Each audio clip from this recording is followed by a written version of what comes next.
একটু পর লখনৌ সুপার জায়ান্টসের বিপক্ষে নিজেদের সপ্তম ম্যাচে মাঠে নামতে যাচ্ছে চেন্নাই সুপার কিংস। দর্শক, এই ম্যাচে মাঠে নামার আগ মুহূর্তে সংবাদ সম্মেলনে সাংবাদিকদের করা প্রশ্নের জবাবে মুস্তাফিজকে নিয়ে একই বলল চেন্নাই সুপার কিংসের অধিনায়ক ঋতুরাজ গাইকোয়াড। দর্শক, এবারের আইপিএলে মুস্তাফিজুর রহমান দুর্দান্ত বোলিংয়ে রীতিমতো মুগ্ধতা ছড়িয়েছেন, সবাই তাকে রীতিমতো প্রশংসায় ভাসিয়েছেন। দর্শক, আজ Chennai Super Kings Lucknow Super জায়ান্টসের ঘরের মাঠ ইকানা সিটি স্টেডিয়ামে মাঠে নামতে যাচ্ছে চেন্নাই। আর এই ম্যাচটি নিজেদের সপ্তম ম্যাচ। এর আগে খেলা 6 ম্যাচে 4টিতে জয় ও 2টিতে পরাজয় নিয়ে পয়েন্ট টেবিলের তৃতীয় স্থানে চেন্নাই। দর্শক, এই 6 ম্যাচের মধ্যে মুস্তাফিজ খেলেছেন 5টি ম্যাচ। 5 ম্যাচ খেলে 10 উইকেট নিয়ে রয়েছেন পার্পেল ক্যাপ প্রতিযোগিতায় ভালোভাবেই। আজকের এই ম্যাচে মুস্তাফিজুর রহমানের উপরেই ভরসা অনেকটা। মুস্তাফিজের সাথে রয়েছে সতীর্থ মাথিসা পাথিরানা।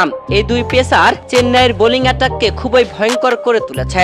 দর্শক, আজ লখনৌ সুপার জায়ান্টসের বিপক্ষে মাঠে নামার আগ মুহূর্তে ম্যাচ পূর্ববর্তী সংবাদ সম্মেলনে আসেন চেন্নাই সুপার কিংসের অধিনায়ক ঋতুরাজ গাইকোয়াড। আর এখানে সাংবাদিকদের করা এই ম্যাচ নিয়ে প্রশ্নে চেন্নাইয়ের অধিনায়ক ঋতুরাজ গাইকোয়াড বলেন, ড্রেসিং রুমে আমাদের পরিকল্পনা হয়েছে, সেই পরিকল্পনা অনুযায়ী এই ম্যাচে যদি আমরা আগাতে পারি তাহলে অবশ্যই আমরা জয় পাবো।